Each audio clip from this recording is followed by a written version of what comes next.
Hakima here. I'm Mama Hakima. You're an imposter. Okay, whatever you say. We are going to arrive in Kansas City, Missouri. Probably Kansas City, Kansas first, but Kansas City, Missouri second. In probably 4.5 hours? Before that. 4 hours then. And I have observed a lot on this trip of you, and that's mutual. You have also of me.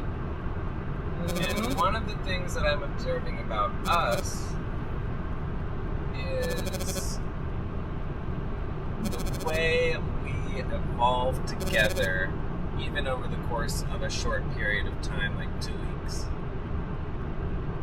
We are, I would say, inspired by our circumstances and by our choices of who we spend our time with and how we spend our time. And there has been very little stress about timing or perfection or getting on to the next thing. There has been conversation, I would say.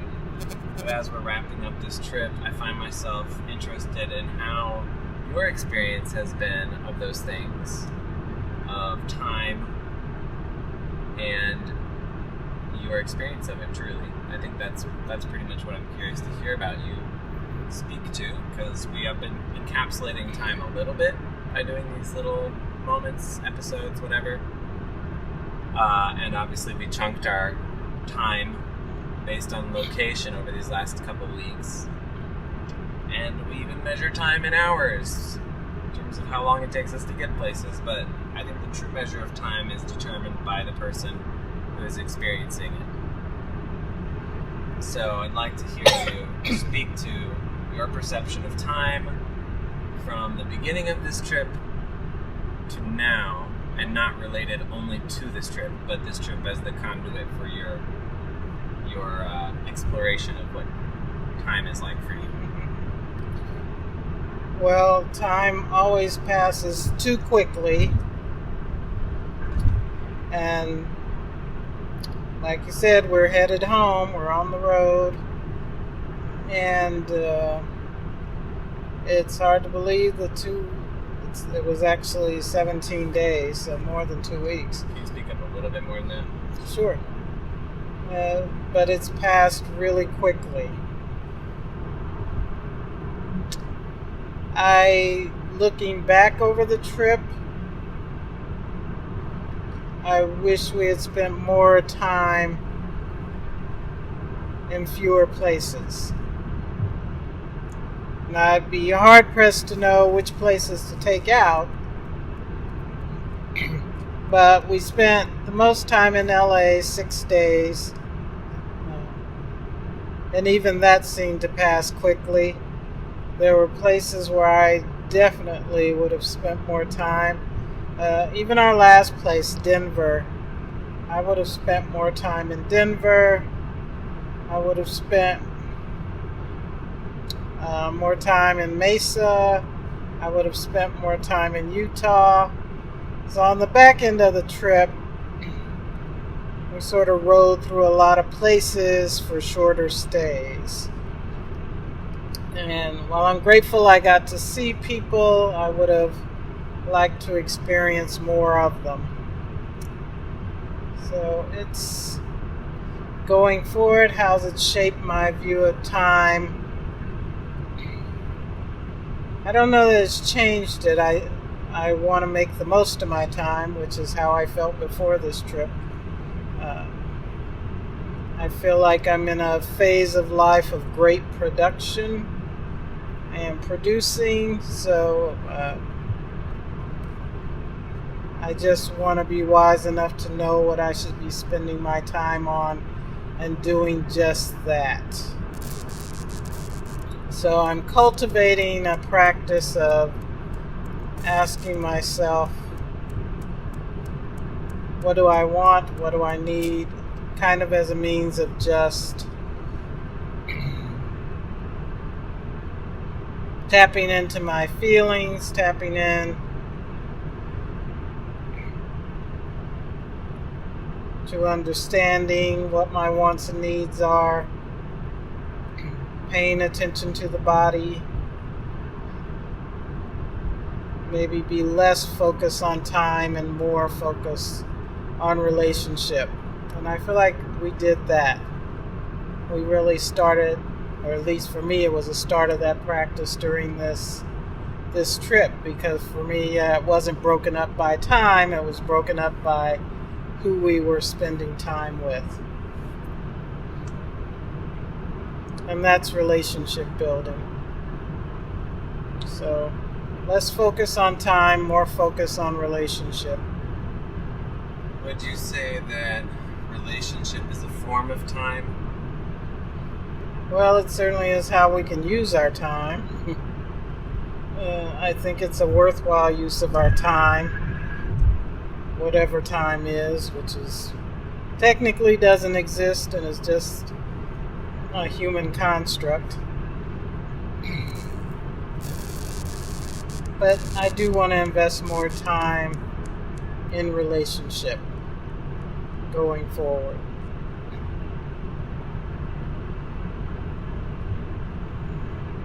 Or more of all of my resources, not just my time.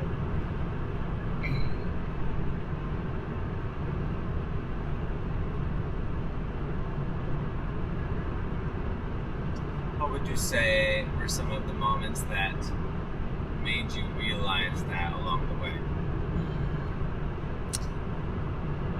I would say the time I spent with Kimberly in LA. I see her building her birth center, already doing the work of mentoring midwife students, managing a family and a business. And I just really want to support her. I really want to support her in what she's doing. What she's doing is really big work. It's really important work. It's really critical work. And, I wanted to think about, I enjoyed spending time with her and I love being with her. But aside from that, I thought a lot about how do I support her in the work she's doing. Whether I'm just encouraging her or listening to her when she wants to talk about something, or problem solving with her, whatever form that'll take. But that was definitely one of those moments when I thought, yes, I want to keep building into this relationship, into this friendship. This is something that's really, really important to me. This is a person that I love and whose work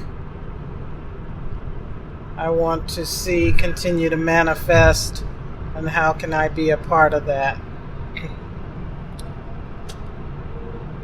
And I would say,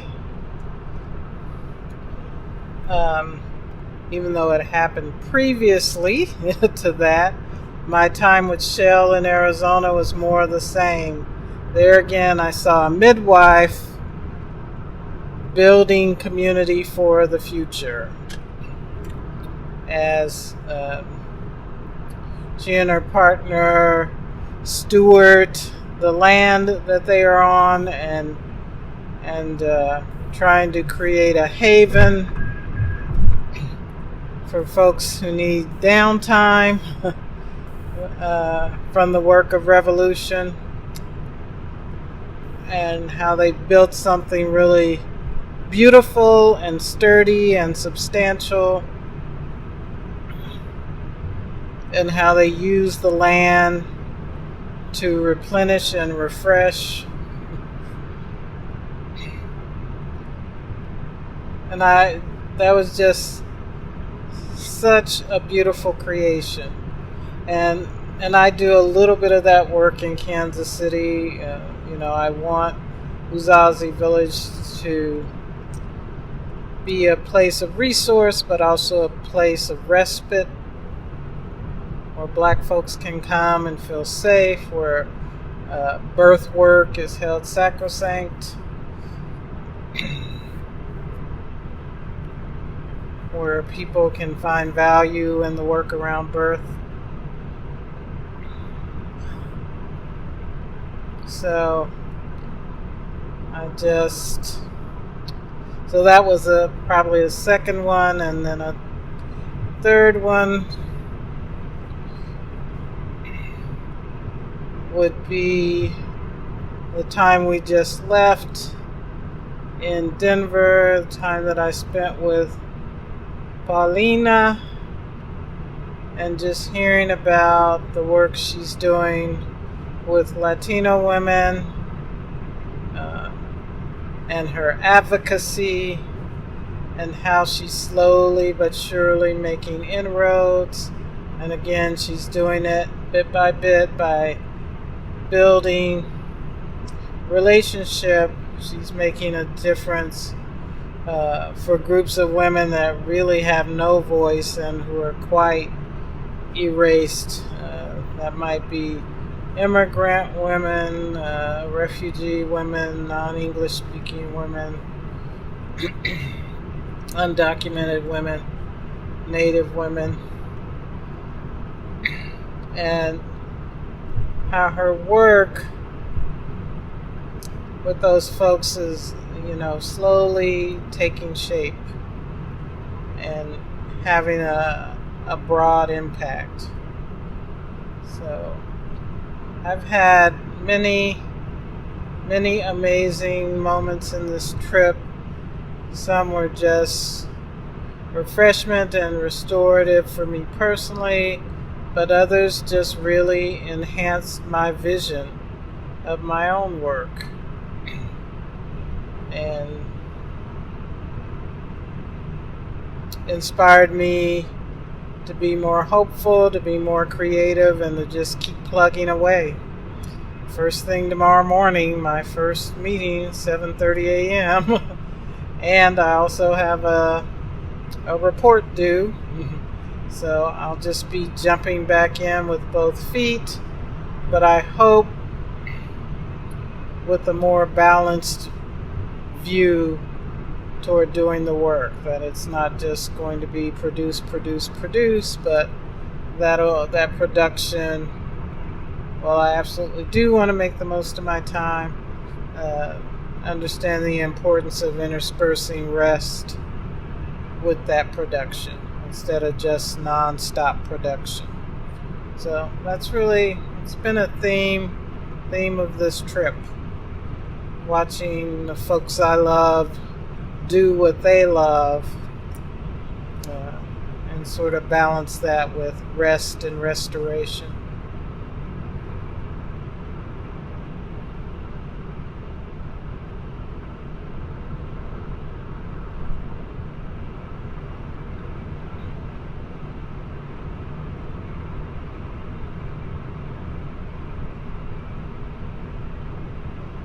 Do you have another question? Shym? I'm thinking, processing.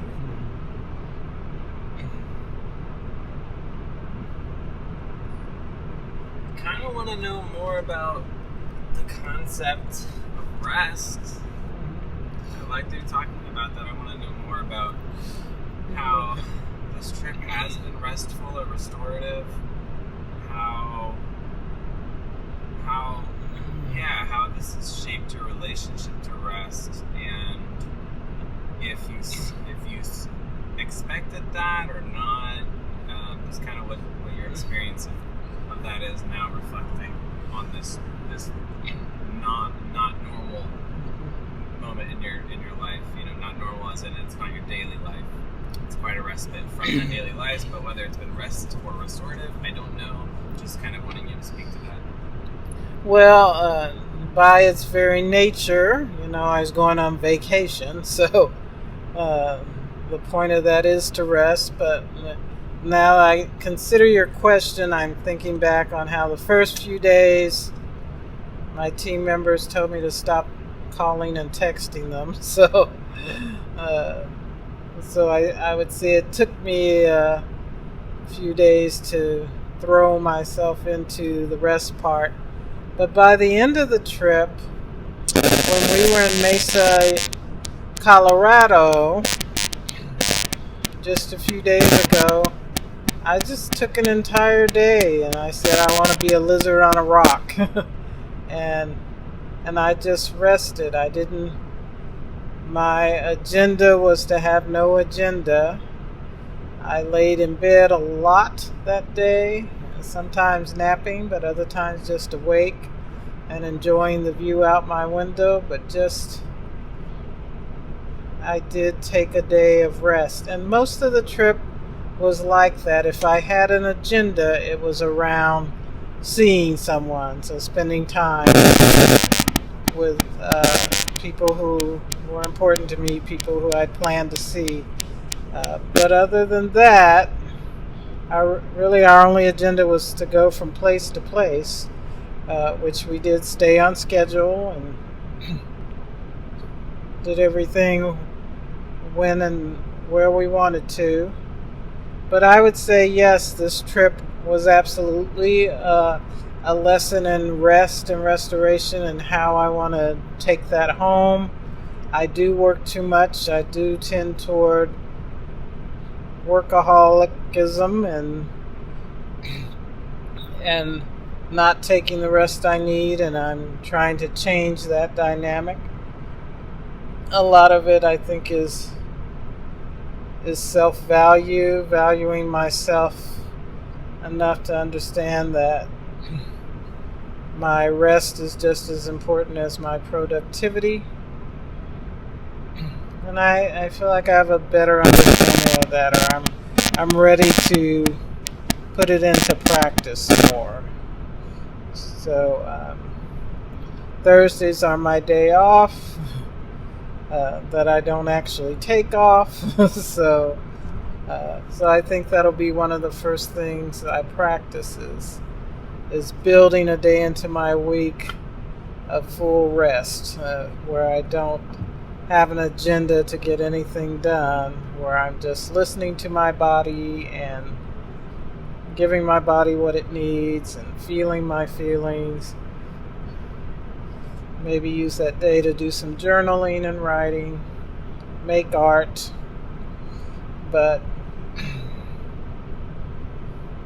just claim that time of rest and recognize that rest is every bit as important as productivity.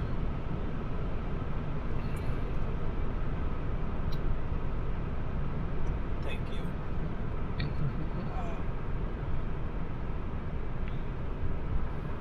For everyone, but especially for BIPOC,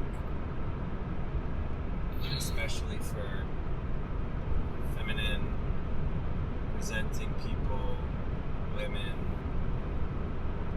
identified people,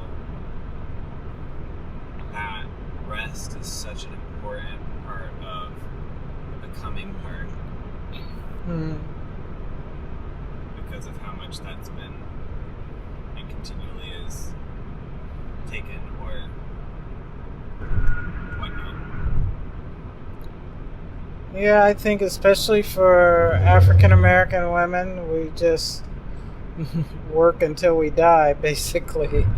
And I think that's what's expected of us, to always put ourselves last, to always see to everyone else's comforts first, to produce. We're just seen as producers, and thankless ones at that. So I definitely would like to be a part of rewriting that script, to be a more fully formed human being whose value isn't in just what she produces or her potential to produce, but that I just have value apart from that I have intrinsic value that's endowed by my humanity. And I live in a society that doesn't really fully recognize my humanity. And even though I'm supposed to work and produce, even that is hardly valued. So I just want to fall into my full humanity.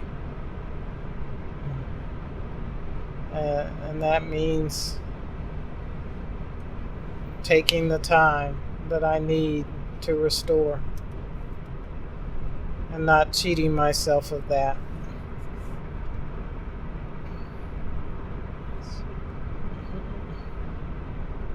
Thank you for sharing. If there's anything else you want to add as a reflection to this process for yourself, I'm open to you taking the mic on that.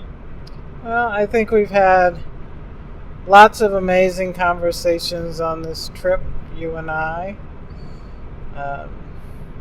I'd be interested in hearing what 3 experiences, for me it was my time with Kimberly, my time with Paulina, and my time with Shell.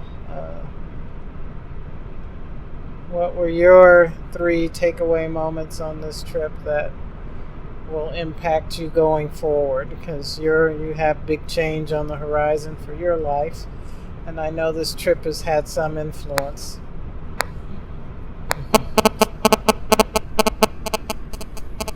Great question. Really tough question. I really struggle with this kind of thing, even though I try to get people to do it all the time. Yes. Always trying to get people to be specific about things and compartmentalize and all that shit. I guess I'll just start with intuitively.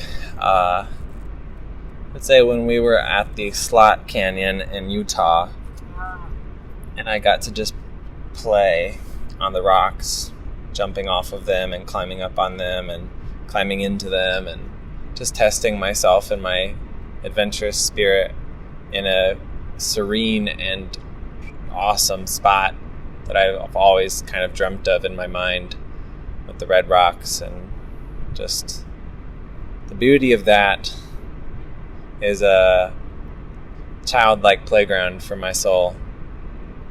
So playing on that was just such an affirmation of that part of myself that I really prioritize my playful self, and being out in nature and connecting with nature in a playful way feels like an honor to me. Like I feel like I'm honoring nature when I play with it, play on top of it, all of that. So climbing and things like that are really important to me because it feels like a union with myself and nature. And so I felt really grateful and impacted and inspired to continue in that vein with my life. I'd say another is the party at Kimberly's. I'd say just being around so many different and similar people in one space of family and friend and birth and older and younger and well, I guess I was the only white person in that space too, so it's always an honor to be in a space where I'm the only white person, and that's an invitation and not something that I'm intruding upon. It always feels really exciting for me to be a part of that because I know it's a special thing, and I really do enjoy that. Like I can relax in that environment at the same time as being aware of how much I am really being let in on something special that is not typically mine to be a part of. And that's really impactful for me. And that's the foundational of that experience. The other aspects of it that were really impactful for me is just like, I had some really amazing conversations with folks that, I figured out what my next season of the podcast Healing Masculine is going to be about when I was there. And that was a big deal too, to realize it in that space. So I'd say that was probably a bigger experience for me too. And then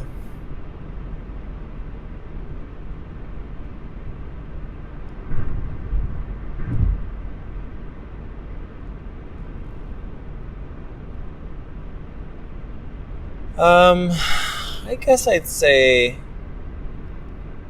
Shell Luttrell's place on my birthday was the third. Because I got to be me in a different way, in a very similar way to what I just spoke about at Kimberly's. But I knew that place was going to be good for me before we even went there. I knew I was going to enjoy Shell and that we were going to connect. I just didn't know how or what the quality would feel like. But to be there on my birthday and to have a lot of autonomy on my birthday, where there was the ability to be around people, but I was able to be by myself as well and do what I wanted to do, and that there was a disc golf course and a skate park right next to each other in the town, this really small town in Cottonwood, Arizona, was just kind of a cherry on the top of like, I'm supposed to be here today on my birthday, because those are two things I really love doing by myself. I like doing them with people too, but they're great things I can do by myself and really enjoy doing by myself. And so I got to just reflect on that part of myself that enjoys being alone as much as I love being around people. And I learn so much about myself when I'm in those moments of aloneness, because I'm around people far more than I'm alone, I feel like. Or at least I feel most of the time I'm more extroverted than introverted. But I really do nourish that introverted aspect of myself that wants to be alone and quiet, or just like discipline. I would say discipline is kind of an introverted quality for me. But yeah, and then just not, I think another cherry would be that I felt very honored. I felt honored by you not forcing any kind of plan on me and being receptive to what I wanted to do and not do, and there was like that kind of trust and flow that we would be together when we would be together, and other than that I would do what I wanted to do, and you were receptive to that, and I didn't feel any kind of disappointment from you, which was really nice, because I didn't want any pressure on me to do anything. And then I also got a music massage from Michael in the evening that was, or Michael? Is that right? Okay. It's like there's so many Michaels on this trip, just two of them. Two partners named Michael. But yeah, it gave me a massage and a music massage, and just I felt very served, which is such an important thing for me, because I don't receive as much as I'd like to, and part of that's just my own doing because I'm giving so much, and receiving is like a really important thing for me to do and practice actually. And so I felt like I was able to receive myself and receive from other people in that day. And I still need to practice that. And asking for what I need is maybe like the next level of that. But taking space has definitely been an important practice for me, just to take the space that I need. Next level is asking for things from people. Asking for gifts, to receive gifts of different kinds from people. So yeah, I would say that was my third one, I guess. Thank you for that. So, thanks to all those who've been listening to our thoughts and ideas and our podcasts on this trip.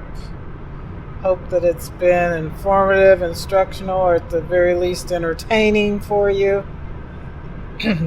And we'll probably do one more wrap-up episode to sort of reflect back after we've had some time to reintegrate. So until then, take care, Village. Yep, so we'll just do a little freestyle rap on the way out. Oh my God, no. 1, 2. I'm so glad this trip is coming to an end. Can't wait to get home. It's just around the bend. I'm going to drop off Shym and leave him at the curb. And that'll be the end of this rap word. Mic drop. What a gift. What a gift. Bye.